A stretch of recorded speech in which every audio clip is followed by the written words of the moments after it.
আমি আমার কথা বলা বন্ধ রাখবো না। এবং এই বিসিবি বাংলাদেশ ক্রিকেট বোর্ড বর্তমান বোর্ড, এখন তো একজন চলে গেছেন আমাদের ইশতিয়াক সাদেক, খুব দারুণ মানুষ, চৌকুশ মানুষ ছিলেন, কিন্তু ওনার বাবা খুব অসুস্থ, উনি প্রায় 1.5 মাস বোর্ডে আসতে পারেননি। তো এগুলো নিয়ে 3জন ডাইরেক্টর পদত্যাগ করছে, আরো ডাইরেক্টর পদত্যাগ করবে, এগুলো বলা হচ্ছে। আমি একটা কথা বলে আপনাকে ইলিয়াস ভাই, আজকে আপনার মাধ্যমে স্পেশাল এডিশনের মাধ্যমে মানুষকে বলতে চাই, আমরা এই বিসিবির এই বোর্ডটা বাংলাদেশের শেষ বোর্ড ইনশাল্লাহ, যেটা আমরা বাংলাদেশ ক্রিকেট না শুধু, আমরা বাংলাদেশের ডিসিপ্লিন নিয়ে কাজ করছি। এবং এই বোর্ড ব্যর্থ যদি হয় বা কোন রকম রাজনৈতিক দমন পীড়নে যদি এই বোর্ড কাজ করতে না পারে, বাংলাদেশের ক্রিকেটটা আসলে ঝুঁকির মধ্যে থাকবে। কারণ আমরা যেটা করছি সেটা হচ্ছে সিইও হিসেবে কাজ করছি, এখানে ম্যানেজ করছি।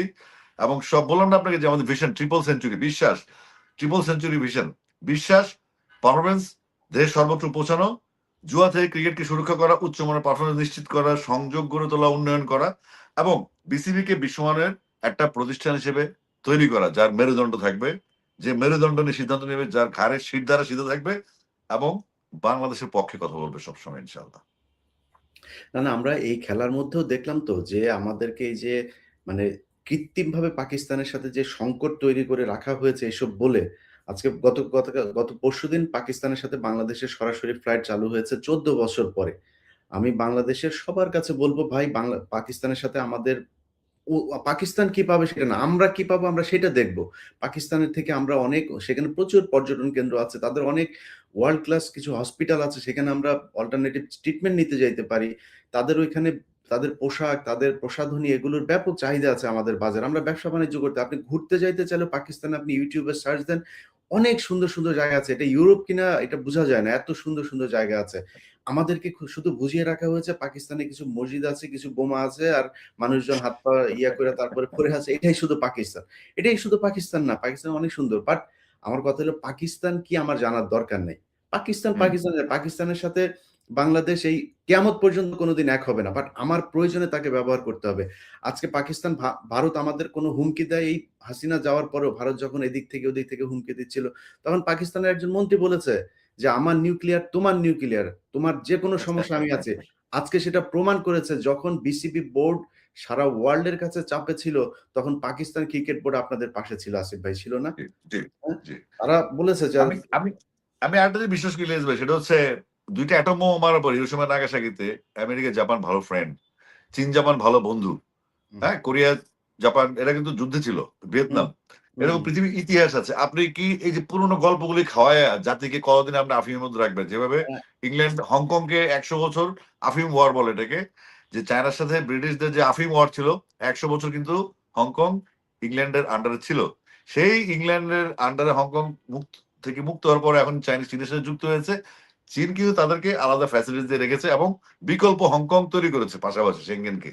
তো সুতরাং ব্যবসা বাণিজ্য, এখন ইন্ডিয়া থেকে যদি পেঁয়াজ আমরা তো টাকা দিয়ে কিনে আনি, আমরা তো ফাওয়া আনতেছি না, বরং বেশি দামেই কিনে আনি, এবং অনেক সময় পচা জিনিসও কিনে আনি, অনেক আমরা কিছু বলতে পারি না।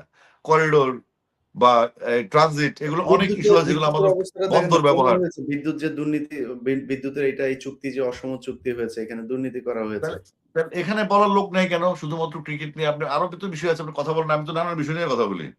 আমি তো একটা মেয়ে, ছোট মেয়ে, আমি ফেলানিকে নিয়ে কথা বলবো, আমি বর্ডার কিলিং নিয়ে কথা বলি, যেটা আমার দেশের জন্য আমি কথা বলি, আমি কারোর বিরুদ্ধে বলছি না। আমি একজন বাংলাদেশের মানুষ, আমি দেশপ্রেমিক মানুষ হতে চাই, আমি আমার দেশের পক্ষে কথা বলি। এই কথাটা যদি কোনো দেশের বিপক্ষে যায়, সেটা তো আমার দোষ না। আমি তো ইন্ডিয়াতে গানও গেয়েছি, আমি এবং 5ই আগস্টের পরে আমি ইন্ডিয়া যাইনি, আমার ভিসাও নাই, এবং আমাদের বাংলাদেশের জন্য ভিসা বন্ধ।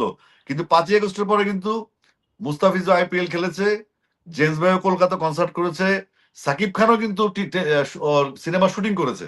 দোষ হইলো আমার। এই হলো ঘটনা। এটা আমি মনে না নিয়ে মেনে নিয়েছি, এবং যখন যেটা যুক্ত তখন সেটা বলা হচ্ছে আমার স্বভাব এবং আমার কাজ। কে কি বললো, কে হুমকি দিল, এগুলো নিয়ে আসিফ আপনাকে নড়ানো যাবে না, কারণ 25 বছর ধরে আমি এগুলো শুনছি, শুনেই যাচ্ছি, এখনো শুনছি, আমি অভ্যস্ত, ভালো লাগে, খুব ভালো লাগে আমার। এই দেশের মানুষের এগুলো বলে আর এখন লাভ নাই, কারণ এই দেশের মানুষ জানে যে কিছু হইলেই ওনারা স্বামী স্ত্রীর মতো সম্পর্ক করে, আর স্বামী স্ত্রী তো চলেই গিয়েছে সেখানে, ওনারা ওইখানেই, ওইটাই ওদের জায়গা। দেলোয়ার হোসেন সাইদি থেকে বলা শুরু করেছে যে ওইটা হচ্ছে ওদের মামা বাড়ি, দাদা বাড়ি, এবং অনেকে বলে থাকেন শেখ মুজিবের আসল বাবার বাড়িও সেইটা। তো তারা ওইখানে থাকেন, তারা কিছু হইলে ওইখানেই যান। কিন্তু সমস্যা হইলো আমরা সব নাকি হইলো গিয়ে এই দেশের মানুষ খালি আওয়ামী লীগের বিরোধিতা করলে সব পাকিস্তানের জীবনেও কোনোদিন যায়নি। তা পাকিস্তান যদি আমি কখনো পাকিস্তান যাইনি আসলে। আমি জানিও না খুব বাংলাদেশের একটা পাকিস্তান সম্পর্কে। 99.9% মানুষ জীবনে মানে হয়তো ঘুরতে এখন যাবে মানুষ, যেহেতু সপ্তাহে ২ দিন শনিবার, বৃহস্পতিবার ২ দিন তারা ফ্লাইট চালু করেছে। ১ম ফ্লাইট আপনার টিকেট ছাড়ার ১ ঘন্টার মধ্যে সব টিকেট শেষ।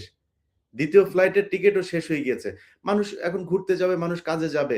কিন্তু কথা হইলো যে আপনি যে এটারে মানে সেই ৭১ এর বেচে তারপরে পাকিস্তানের সাথে যুদ্ধ হয়েছে এজন্য, তো আমেরিকা তো পাকিস্তানের পক্ষে ছিল তখন। আমেরিকা যান কেন?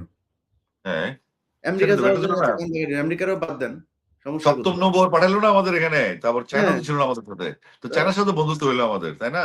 এখন তো রাইট। বড় চায়নাও ইন্টারেস্ট ছিল। চায়না এখানে। চায়না শেখ মুজিব যেদিন মারা যায় তার পরের দিন আমাদের স্বীকৃতি দিয়েছেন। এক্সাক্টলি। তো তো এখন আমরা এই আসলে এদের জুজু, আমরা ছোটবেলায় একটা কবিতা পড়েছিলাম ইংলিশ রাইম, এটা আমার মনে নাই। কিন্তু ওখানে জুজুর ভয় ছিল। এটা দিয়ে বাংলাদেশকে দাবিয়ে রাখা হয়েছে যে ওখানে ভালো, ওটা ভালো, পাশেরটা ভালো, তার পাশেরটা ভালো না। তো হুম, এগুলো আসলে পররাষ্ট্র নীতি বা আমাদের বিজনেস নীতি যেগুলো আছে সেগুলোর সাথে আসলে আমাদের ২ রাষ্ট্রের সম্পর্ক হওয়া উচিত জনগণের কল্যাণে, ২ দেশের মানুষের কল্যাণে। কিন্তু এখান থেকে হচ্ছে ওয়ান সাইডেড। এবং বাংলাদেশের শত, শত খুনি, লুটেরা, দুর্নীতিবাজ সব ওখানে গিয়ে আস্তানা গেড়ে আসছে। তার মানে কি? তারা কারা? তারা হচ্ছে ওই দেশের একটা রাজনৈতিক দল যারা বাংলাদেশে পারফর্ম করতে, এখন তারা পলায় গেছে তাদের জায়গায়। শেষ। Problem solved. না আসিফ ভাই, বিষয়টা খালি ওইটাই না। ধরেন আপনার এই যে ক্রিকেট নিয়ে যেটা হলো, আপনি দেখেন মানে বাংলাদেশের মিডিয়াটা এমনভাবে তৈরি করা হয়েছে, এটা তো সেই ১৯৭১ সালের পর থেকে ওদের হাত দিয়ে তো তৈরি। মানে হ্যাঁ, হ্যাঁ, হ্যাঁ। ওদের বিরুদ্ধে কিছু গেলে এটা কিন্তু কৃত্রিমভাবে তৈরি করা সংকট। হ্যাঁ, সুশীল, সুশীল। ওই যে সুশীল, যাদেরকে চুতিয়াশীল বলা হয় আরকি। ও একটা সুশীল গোষ্ঠী তারা তৈরি করছে। তারা মানুষ মেরে ফেললে কোনো বিশ্বজিৎকে কোপায়া প্রকাশ্যে খুন করলে কোনো সমস্যা হয় না। তারা ফেলানির কোনো প্রতিবাদ করবে না। তারা একটা টিপ নিয়ে দেশে হুঙ্কার শুরু করে দিছে। একটা নাটক তৈরি করেছে যেখানে গরুর মাংস আমরা খাওয়ার আসলে জন্য মানুষ মারা হয়, সেটা নিয়ে কোনদিন ১ম আলোয় নিউজ গিয়েছে? এইখানে এই যে একজন প্রিয়া গোপ, জমি না নিয়ে এই যে বিরোধী প্রিয়া মারা গোপ গেছে। আপনার, হুম। প্রিয়া গোপ যে মারা গেল নারায়ণগঞ্জ, ছাদের উপরে মেয়েটা ছোট্ট ৫ বছরের, সেটা নিয়ে কোনো কথা কিন্তু নাই, কোনো ছবি ছাপে না কিন্তু। তো এগুলোর থেকে নতুন জেনারেশন বেড়ে আসছে। নতুন জেনারেশন তাদের দেশকে আসলে তাদের বয়স ছোট এবং তারা ভবিষ্যৎ দেশটা চালাবে। তারা তাদের ন্যায্য হিসাব বুঝে নিচ্ছে এবং এটা আমাদেরকে আশাবাদী করে সবসময়। না অবশ্যই ভারতের ব্যাপারে বাংলাদেশের মানুষের এখন যে অবস্থান, এই অবস্থান ইনশাআল্লাহ সারা জীবন থাকবে। যারা ভারতের সাথে সম্পৃক্ত হইতে চায়, যারা ভারতের কোনো ঘটনা হইলে ভারত মানে কিছু হইলে ওরা একটা তৈরি করে। ধরেন এই যে এখন আপনি খেলতে যাবেন না, বিশাল কিছু হয়ে যাবে। মানে বুঝাচ্ছে যে আমাদের দেশের জন্যই কাজ করছে। কিন্তু কাজটা করছে আসলে ভারতের জন্য। এইটাই করেছে সেই ৭১ এর পর থেকে সবসময়। আপনি দেখেন না আমাদের এই যে এই যে পাকিস্তানের সাথে যে সংকট, আপনি তার কাছ থেকে পেঁয়াজ কিনেন। কেন পেঁয়াজ পাকিস্তানের নাই, যদি আমি চিপ রেটে পাই তার চাইতে, তাহলে আপনার হুম। বেটার অপশন আমি কেন অ্যাকসেপ্ট করব না? আমি চীন থেকে কেন অবশ্যই নিব করবো। না? আমি আমি কম্বোডিয়া থেকে কেন আমি নিব যদি না? আমি যদি গম আনতে ব্রাজিল যেতে পারি, আমার হ্যাঁ, পেঁয়াজ আনতে আমি আমি তুরস্ক যাবো না কেন? আমার দরকার, আমার মানুষের দরকার ন্যায্য মূল্য বা দ্রব্যমূল্য স্থিতিশীল রাখা, সাপ্লাই চেইন অন রাখা, মানুষ যেন কষ্ট না করে। সামনে রোজা আসছে। গত রোজায় সহনশীল ছিল, এই রোজায় কি হয় আল্লাহ জানে। তো আমাদের কথা হচ্ছে এই যে পারস্পরিক সম্পর্কের পররাষ্ট্রনীতি, নতজানু পররাষ্ট্রনীতি নয়, সবার সাথে বন্ধুত্ব। কারো আনুগত্য বা কারো নিচে থাকে কিন্তু বাংলাদেশের পররাষ্ট্রনীতি না। তো আমাদের পররাষ্ট্রনীতি মাথায় রাখলে আমাদের জাতীয়তাবোধ, আমাদের দেশপ্রেম একই সূত্রে গাঁথা। আমরা সবার আগে বাংলাদেশ এবং বাংলাদেশ নিয়ে ভাবছি এবং তরুণ প্রজন্মের মধ্যে এটা একটা স্ফুলিঙ্গের মতো এটা ছড়িয়ে পড়েছে। আমি বিশ্বাস করি এখন আর ট্যাগ দিয়ে অপপ্রচার করে, কারো তাবেদারি করে, দালালি করে বাংলাদেশের মানুষকে আটকে রাখা সম্ভব না। এখন আমাদের যেটা করতে হবে, আমাদের সলিড পারফর্মার যারা, আমাদের যারা ভালো দেশের জন্য, তাদেরকে সম্মান দিতে হবে। এদেশে সম্মান নেই।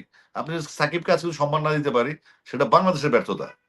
সাকিবের কি আইনগত ইস্যুগুলো সেটা সরকার দেখবে। কিন্তু প্লেয়ার সাকিব তো বাংলাদেশে অপরিহার্য এবং বাংলাদেশের ক্রিকেটটার জন্য সাকিব হচ্ছে একটা রত্ন। নট ফর সে খেলবে এটার জন্য না। সে ভবিষ্যতে হয়তো বোর্ড প্রেসিডেন্ট হতে পারে। ভবিষ্যতে সে ক্রিকেটের যে অবদানগুলি, ইন্টারন্যাশনাল ক্রিকেট ডিপ্লোমেসি আছে, সাকিব একটা ভালো ভূমিকা রাখতে পারবে। যার একটা বোল্ড ক্যারেক্টার আছে, যে কথা বলতে পারে। সাকিব আল হাসান মানে আলাদা একটা ব্র্যান্ড। সে সত্যি কথা বলতে পারে এবং প্রতিবাদ। কই তখন তো সাকিবকে যখন পায়ের নিচে বসে থাকে, পাপন যখন তার ফিক্সিং নিয়ে একটা একটা টেলিফোনের কারণে তাকে ১ বছর নিষেধাজ্ঞা দিল। কই তখন তো প্লেয়াররা সাকিবের পক্ষে আসে নাই? আসেনি তো? কেন আসে নাই সাকিবের পক্ষে? এটা প্রশ্ন না এগুলি? এটা প্রশ্ন। সাকিবকে কেন আসে নাই? তার মানে কারো পকেট কমেডিতে চলছে, কারো প্রভাবে চলছে, কারো নির্দেশনা চলছে। আশা দেখানো হয়েছে ভবিষ্যতে আমি মন্ত্রী হব কিংবা ভবিষ্যতে বিসিবি প্রেসিডেন্ট হব, তোরা আমার সাথে থাক। এগুলো এখন পোলাপানে বুঝে, যারা ছোট, ছোট অনলাইন অনলাইন চালায় না? আর এখানে কিছু ওই ভারতীয় মিডিয়া এখানে বাংলাদেশে আছে যেটা তারা ওখানকার বেতন আর বাংলাদেশে ওদের পারপাস সার্ভ করে, এদেরকেও চিহ্নিত করা হয়েছে। এবং বেসিক্যালি এই যে স্টেডিয়ামে যে পরিবেশটা নষ্ট হয়, সেটা ওদের একটা বিরাট ভূমিকা থাকে। বুলবুল ভাই পালিয়ে গেছে, এটা ওরাই এই প্রপাগান্ডাগুলো করে। আলতু ফালতু নিউজ করে আইসিসির সাথে বাংলাদেশ দূরত্ব বাড়ে।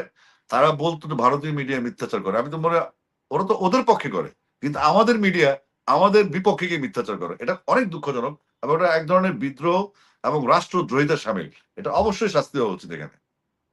না, আপনি মাঝখানে